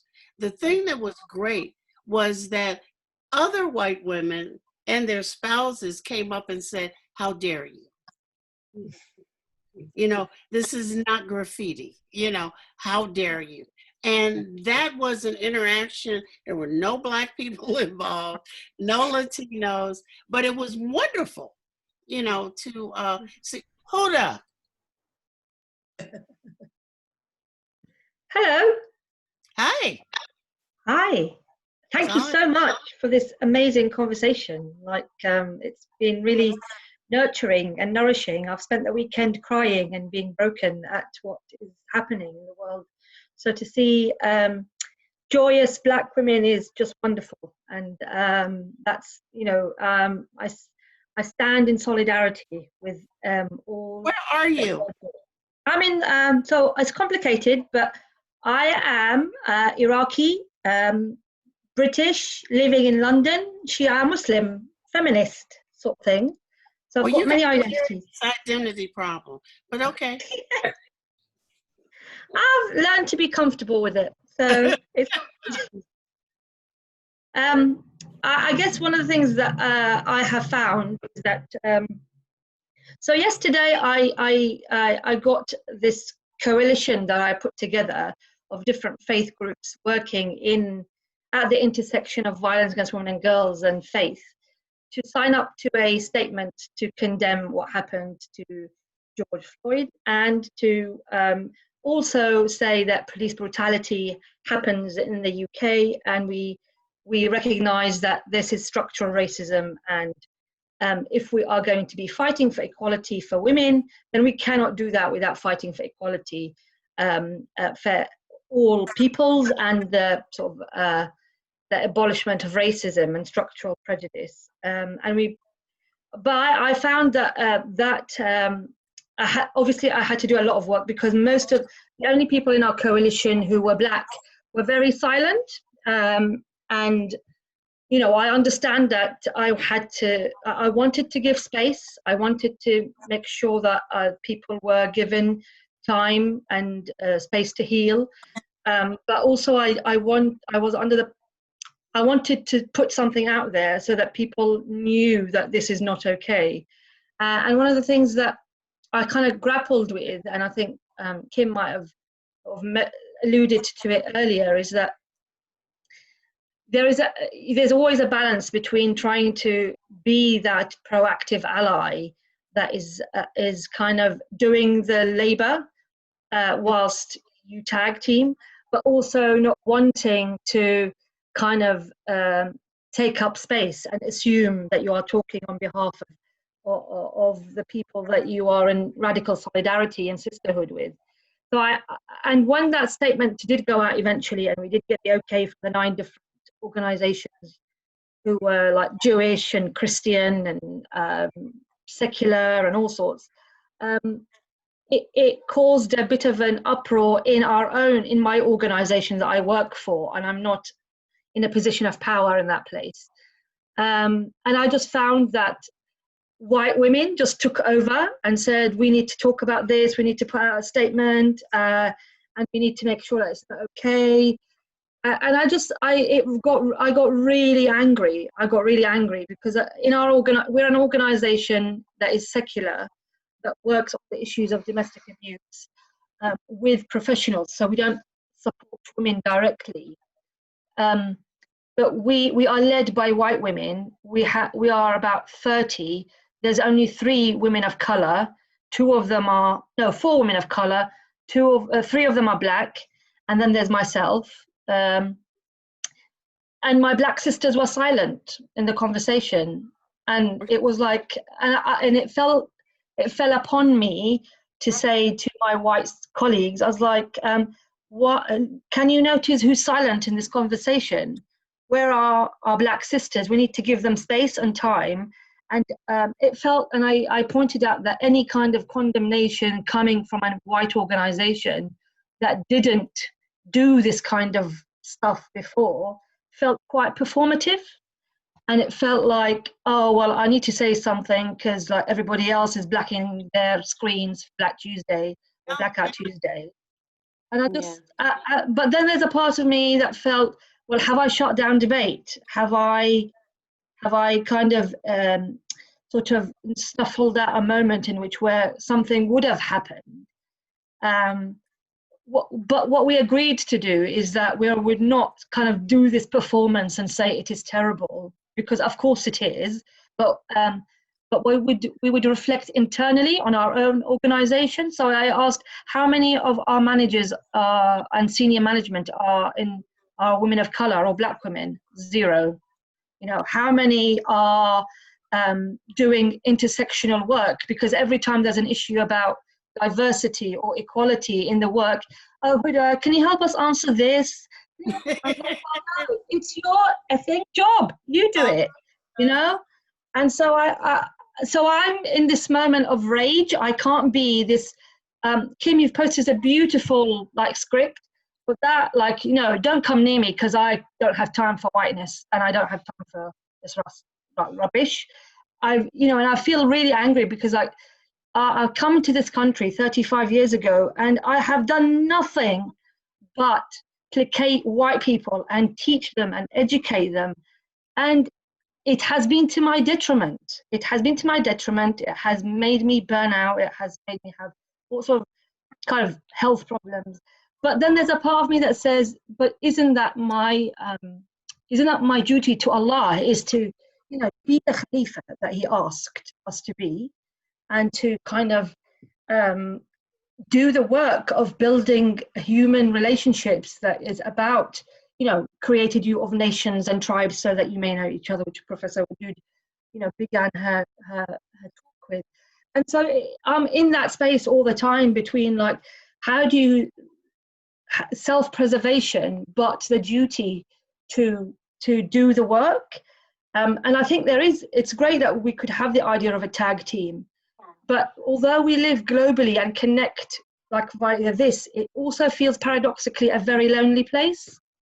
And so I don't like, you know, and COVID has made that difficult because it means I hate screens. I hate Zoom with all my heart because I want to be with people. I want to touch them. I want to feel them. I want to hug them. And so I can't do this like solid, it feels impotent, I guess, as I'm saying. And so any protest, any advocacy feels impotent, but also any healing and communal gathering is also impotent because it's not done in the way that I feel is nurturing and nourishing. But yes, I've had verbal diarrhea. I apologize. I have a few direct responses. I'm so glad that you shared that with us. And something personally that I have mentioned a bunch of times this week is this idea of spaciousness and circles of relation. So for me, I have had to make my exposure to undereducated, and that's a long and varied category of white people, like very, very low. And I make sure that it's usually professional. And I increase my exposure to queer people of color, and that in the essence that comes from those collectives nourishes and fulfills me. So by making sure I have the right ratio, I know that I'm keeping my cup full enough that when I engage relationships of education with often people who are missing the point who happen to be white, then I don't feel excessively drained by those interactions. And I have I have my own timestamp with it, where then I pull away and then I re-engage. I don't saturate myself in it, because that reaction that you talked about, we all know it. We've all felt it. But when you create the right kind of cycles of relational and spaciousness with engagement, that some of that can help to get mitigated. And another thing that I recommend in terms of like creating collective decision making in a shared leadership context is, I recommended one thing in our last call, which is needs assessments for people who don't necessarily want to verbalize into the space but have ideas to share, and council processes where you have a timed amount that every person is supposed to speak along a circle, so that there isn't this thing where somebody just grabs the baton and just runs away with it. So I just wanted to Wait a suggest minute. that. We haven't heard Carla Power. Can point I? 1 and 2. Hello? Oh, Carla? Who is Carla? Here. Hi. Mom, What's I've part got you 2? on Is that mute. your shadow or what? Sorry? No, I'm just Hi, asking. Part 2. I'm Julia. I'm Carla's daughter. I asked Amina if she could tag along with me, because I'm finding this super interesting as well. I'm really appreciating everyone's work here. Where are you? Where are you? We're in Brighton in the UK. So and this is a weird question, but how do you hear the conversation from Black women about being tired of white women and their stuff? I hear it. Well, I hear it from two ways, and I hear it from a sense of, I mean, I recognized the sense of sort of whiteness sort of having a riding to the rescue thing. I mean, I was really interested in what Huda was saying earlier about the idea of white people sort of showing up when it's a crisis, when it's fashionable kind of thing.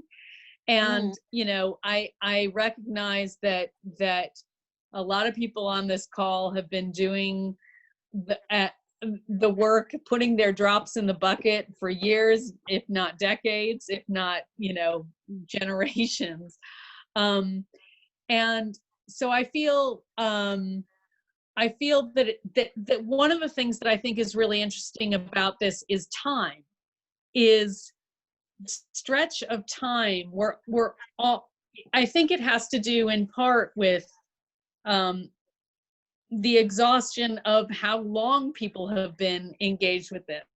And, you know, to see people riding up like the cavalry or self-appointed cavalry over the last 4 days must be a really complicated emotion. Like the world is, the white world is now is paying attention. Many more in white communities are paying attention, but you know, how long are we going to stick around? How long are we going to commit to this? And I you know, I hope it's longer. I'm babbling, but this is I one of the asked things. a very difficult question. You can tell I'm not a therapist, because they probably would have asked it in a different way. I just asked because I want to know what y'all are up to.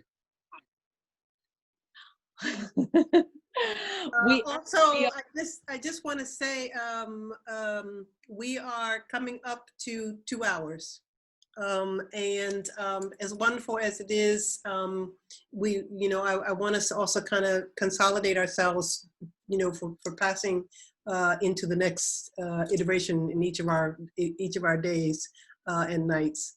I think that I'm reminded of Malcolm X being asked by a white woman outside of the steps at Harvard when he, gave a debate. I think it was, maybe that was Oxford, he did the debate. But in any case, she said, what can I do? What can I do? And he said nothing. And then later on in his autobiography, he said he regretted that, and that what he wanted to say was that she should work with her own community. And this is the thing that's very interesting, because there's another question in the chat about, people taking over the microphone, well-meaning white people, we don't need your voices to drown out our voices. We need your voices where our voices are silenced, which is within your own communities. And I don't know why this is so difficult to understand. But the idea of the taking of the microphone is once again an assertion of privilege, and the very idea that you don't know how yet to even understand that as a privilege is very interesting. But the real way to see it is whether or not you are calling out people, in your own families, in your own neighborhood. When you're walking down the street, before there was a Black Lives Matter movement, if ever I saw a police officer with a Black male, especially because that's what I saw, and especially young, I knew that I couldn't change the script, and it was before cell phones when people used to take, just to be recording it. But I used to sashay up as close as I could to the scenario and basically say, it's a damn shame what you're doing. It's just a chance to be able to say, I see you and I don't approve of you, even if I can't do anything, because you may throw me on the ground as well. But I couldn't just let it go. And then the next thing there was this whole idea that, we need to have advocacy. But the thing is that there is always something to do, and you need to make assessment of what it is that you can do, and you need to make an assessment of how you can do it most effectively. And it is okay to determine that sometimes you cannot do anything because the rage is overwhelming, or the sadness is overwhelming. That is also okay. It's just a designation of your humanity. I mean, the number of messages that, I saw on the first 2 days, that it took me until the third day to post. I finally posted my message. I'm just not having it for white fragility. I'm just not having it. But it took me 3 days to get there, but I saw people posting that, like right away, because the idea that we always going to make nice when making nice was not made upon us, that's not always going to happen, but at the same time, it is nice to be able to work together, across a lot of differences, again, because of the idea of systemic change. But I do think in my own OCD way, that I'm going to call it out, that it's something that also has to be organized, along the lines of the kind of consultancy and advocacy that Sahar does professionally. It does have to be organized because sometimes we literally don't know. We're literally not aware that, we are, like your organization, Huda, with 3 Black women and yourself, and then there's like 26 other women, and they don't see themselves, and that's your job. So that means you got to go there regularly. You don't have the choice not to go there, right? But at the same time, it's exhausting. But I do think that structurally, that organizations, that groups of people, whether they be informal or formal, they do need to have some training on things that we expect them to do voluntarily. Like when we give Musawwar workshops, I'm always reminding people, step forward and step back. People who talk a lot need to step back. People who don't talk a lot need to step forward. But that's asking them to do it voluntarily, and it may or may not happen. I have something that I will be putting into our collective Google Drive. Anybody who has things that they want to be sure to put it into the chat before we close the meeting.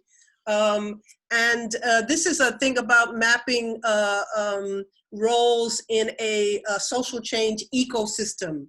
I think it's interesting because it will help to bring some awareness, sometimes even of yourself. and even understanding the roles, and they got like a little graphic, chart and everything about how they interact. Because sometimes you don't realize that, you're acting as, a builder, or you're acting as a caregiver. Sometimes you don't know. You're just doing it, and sometimes you need to retrain yourself and rethink how you're doing. So this is one of the areas where Sarah has a lot of material, and I just started looking for certain things, before we met. But I wanted to at least step back and give my gratitude to my sister Amina, and to my daughter Sahar, and to all of you who contributed, because we do have to close. And as such, if you have something that you just can't leave the meeting without saying, now would be the time to do it, because we are going to have to close. And I apologize for that. Yes, please. Can you hear me, Sister Yes. Amina? Yes. Okay, Assalamu alaikum. Again, I wanna thank you guys for including me in this briefly, and I want to thank everyone that spoke. This takes a lot of courage. I wanted to make mention, and I'm sorry, your daughter's name, is it Zahar, touched upon this, and I think that inshallah, if we meet, if we should do this again, which I hope that we will, I'd like to see us get to a point where we will be able to touch upon the topic of intergenerational trauma, okay? Because we are all carrying we're carrying the 400 years, okay? I don't have to reinvent the wheel and keep talking about this. That's one thing. All of us are dealing with some degree of uncertainty, some degree of trauma on this level, no matter who we are, because most of us, unless we're a certain age, we've never seen this. We don't know this. Our kids are suffering. The 20-something-year-olds, the ones that are younger, especially here in Chicago, are so horribly unsettled. First COVID, and now this along with COVID. Not to mention all of the murders by police, all the police brutality. Plus, they get to carry our story as we carry our great-great-great-grandparents' stories. So when we talk about self-healing, self-help, when we talk about, as you stated so beautifully, mashallah, how to polish your heart, I feel like as a people of African descent, ex-slaves, we have got to get in there and start talking about the gift that we've received, our generational trauma, which is going to be very different than our lovely sisters and friends who have recently immigrated to the US, and they kind of carry some of it on their back. Yes, they're of color. They have immigrated here. Yes, they have to face it with great difficulty. Ours is a little bit different. Our friends that might be white, that have married African or African American men, they carry some of it. It's a lot, and there's so many layers to this. But I think if we meet again, if anyone would be interested, I think we need to focus on how we deal with our 400 years of trauma. How some of us are just sitting here, we don't even feel. Sisters are coming to me, and young men, they don't feel well, and they don't really, they have an idea why, but they can't put their finger on it. They're having somatic symptoms, stomach pains, migraine headaches. Some of them can't eat. Some of them are throwing up. We're carrying a lot in these bodies for a long, long time. So that was all I wanted to say. And I think it would be great. You guys are a great panel, mashallah. Everyone that's chiming in has just been wonderful and patient and here to learn.